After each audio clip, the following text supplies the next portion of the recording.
Le Seigneur soit avec vous. Et avec votre esprit. Bonne nouvelle de Jésus-Christ selon saint Jean. Gloire à toi, Seigneur. En ce temps-là, Pilate appela Jésus et lui demanda: « Es-tu le roi des Juifs ?» Jésus lui dit: « Dis-tu cela de toi-même ou bien d'autres te l'ont dit à mon sujet ?» Pilate répondit: « Est-ce que je suis juif, moi ? Ta nation et les grands prêtres t'ont livré à moi. Qu'as-tu donc fait ?» Jésus déclara: « Ma royauté n'est pas de ce monde. Si ma royauté était de ce monde, j'aurais des gardes qui se seraient battus pour que je ne sois pas livré aux Juifs. En fait, ma royauté n'est pas d'ici. » Pilate lui dit: « Alors tu es roi ?» Et Jésus répond: « C'est toi-même qui dis que je suis roi. Moi, je suis né, je suis venu dans le monde pour ceci, rendre témoignage à la vérité. Quiconque appartient à la vérité, écoute ma voix. Acclamons la parole de Dieu. Louange à toi, Seigneur Jésus. Moi, je suis venu dans le monde pour rendre témoignage à la vérité. Quiconque appartient à la vérité, écoute ma voix. » Voilà ce que Jésus dit devant Pilate, alors que Jésus est arrêté. Il est condamné. Il va être condamné. Un jour, Napoléon était exilé à l'île d'Elbe, sur décision du gouvernement français. Et Napoléon va trouver le matin son aide de camp et lui dit: « J'ai mal dormi cette nuit. Et j'ai regardé un peu les livres qui étaient dans la bibliothèque et j'ai vu un livre que je ne connaissais pas, sur la vie de Jésus. Ce qui était formidable, je l'ai lu.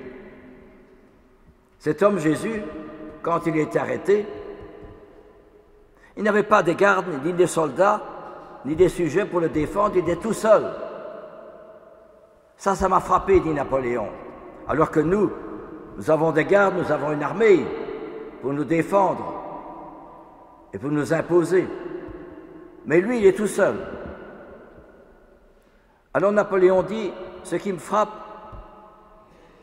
c'est qu'on parle toujours de lui après tant d'années, presque 1800 ans.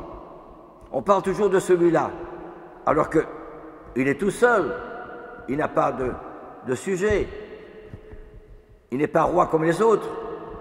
Mais d'où vient cette force qu'il a, que l'on considère toujours et qu'il est toujours prisé, imité? C'est ça qui me frappe, dit Napoléon. Bien, cette fête du Christ roi, elle résume toutes les fêtes de l'année liturgique. Le Christ est notre roi. Mais que veut dire le Christ est notre roi?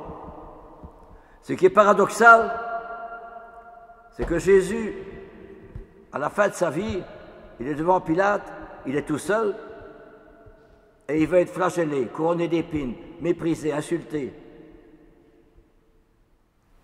C'est un paradoxe.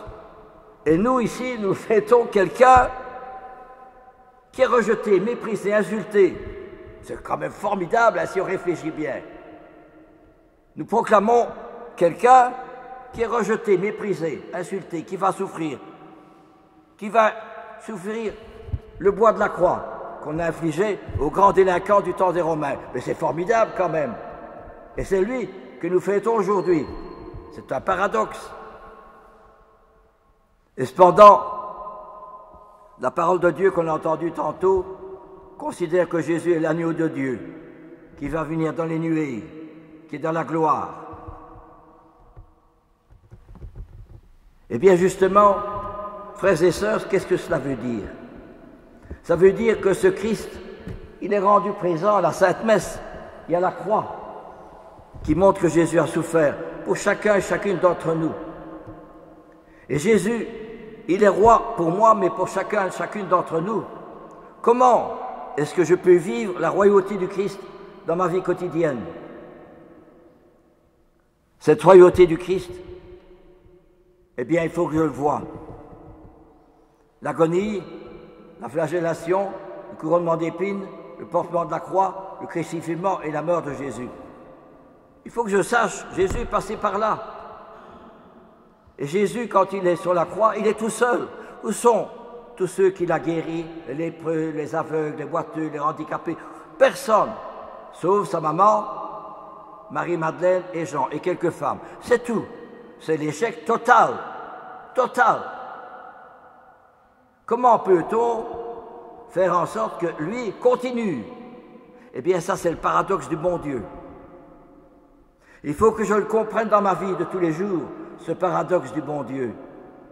Que dans le monde, pour instaurer un royaume, il faut des armes, il faut une puissance, il faut des réunions, des discussions, des papiers. Mais Jésus n'a rien de tout ça. Il est tout seul. L'agonie, la flagellation, couronnement d'épines, crucifixion et la mort sur la croix. C'est un paradoxe. Vous n'allez pas me dire que vous allez prendre celui-là comme roi. Pourtant, l'Église le dit. Et les chrétiens, au cours des siècles, l'ont vécu. Comment est-ce possible?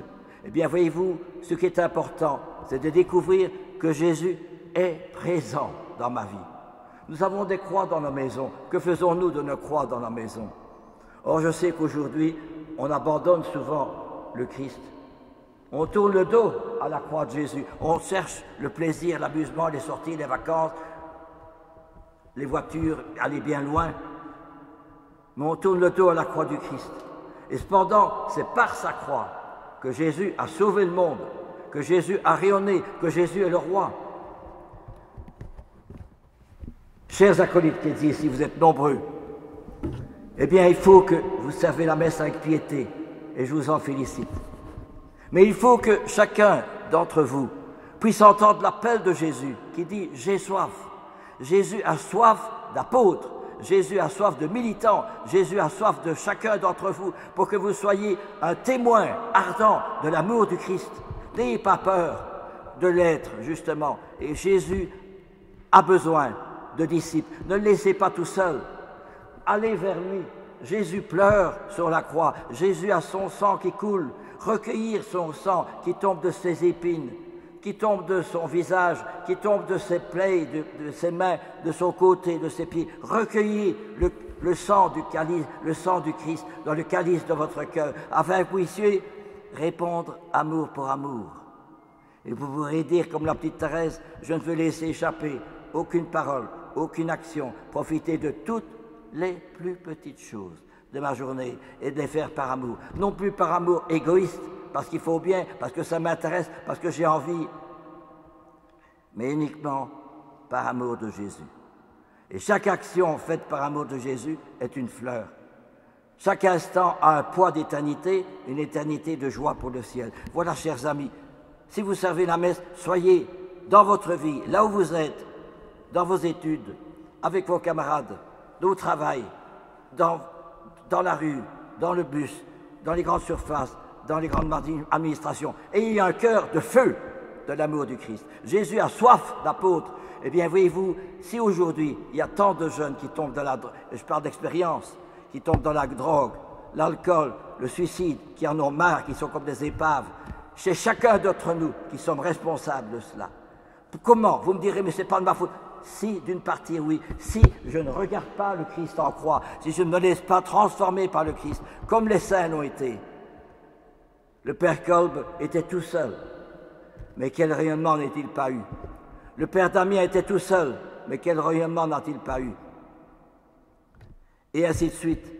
Le Père de Foucault était tout seul, mais quel rayonnement a-t-il eu? Ils y ont cru au Christ. Ils ont été transformés par la grâce du Christ. Ils sont devenus d'autres Christ.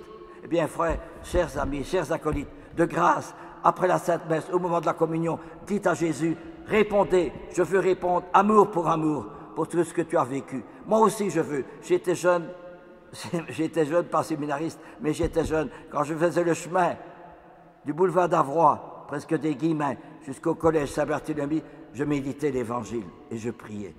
Ça me faisait un bien fou et j'entendais les cloches de l'église de Bénédictine vers 5 heures et je me disais, oh, combien il a soif d'apôtres au cœur de la ville, dans les bus, dans les voitures, dans la rue, dans les grandes administrations, d'âmes qui s'immolent à Jésus et qui veulent vivre le règne du Christ, qui témoignent du Christ par l'accueil, l'écoute, le service des jeunes, le service des autres. Et si j'ai pu accueillir des milliers de jeunes, ce n'est pas par vertu, certainement pas uniquement parce que je suis un petit, et que c'est Jésus qui a rayonné son amour, c'est l'Eucharistie qui rayonne son amour. Si on prie l'Eucharistie, on devient rayonnant, on témoigne du Christ, et l'amour du Christ s'étend jusqu'aux limites du monde. Il faut que nous puissions dire, comme Thérèse qui va mourir, maintenant je sais, je sens que ma mission va commencer, ma mission de faire aimer mon Dieu comme je l'aime. Oui, je veux passer mon ciel à faire du bien sur la terre. Ou Charles de Foucault, vous me demandez si je suis prêt à aller ailleurs qu'à Béni-Abbès, je suis prêt pour l'extension du Saint-Évangile, à aller au bout du monde et à vivre jusqu'au jugement dernier. Frères, chers mes acolytes, répétez souvent ces paroles et dites-vous, et moi, qu'est-ce que je fais? Et moi, qu'est-ce que je fais? Jésus fait en sorte que tu nous donnes des apôtres ardents de ton cœur en cette belle fête du Christ roi. Nous en sommes chacun et chacune responsables par la prière et le sacrifice. Oui, c'est la prière et le sacrifice qui font toute notre force. Ce sont les armes invincibles qui font que nous puissions toujours gagner. Elles nous permettent de sauver des âmes plus que les paroles. J'en ai bien souvent fait l'expérience. Eh bien, voyez-vous, frères et sœurs, la joie que le monde cherche dans les plaisirs, c'est une ombre fugitive, mais notre joie cherchée, écoutez, dans la prière et le sacrifice, est bien d'une douce réalité. Elle est un avant-goût du ciel. Puissions-nous répéter ces phrases de Charles de Foucault, de Thérèse de Lisieux, et nous en imprégner pour que nous soyons nous-mêmes des apôtres ardents du Christ. Alors vous pourrez dire, comme le cardinal Cardaille, je l'entends encore, cardinal Cardaille, un grand aumônier, un grand fondateur des jeunes ouvriers, qui a eu un rayonnement extraordinaire dans le monde entier. Eh bien, il disait, je l'entends encore, il disait, en 1965, si à 40 ans, on n'a pas plus d'enthousiasme qu'à 20 ans, si à 60 ans, on n'a pas plus de foi qu'à 40 ans, si à 80 ans, on n'a pas plus de certitude de soulever le monde, on a raté sa vie. Puissiez-vous, chers acolytes, vous le dire à vous-même, ayez une âme de feu par la Sainte Messe. N'oubliez pas, la Sainte Messe n'est qu'un commencement de votre journée, commencement de votre semaine, pour être vous-même un ardent défenseur de l'amour du Christ. Amen.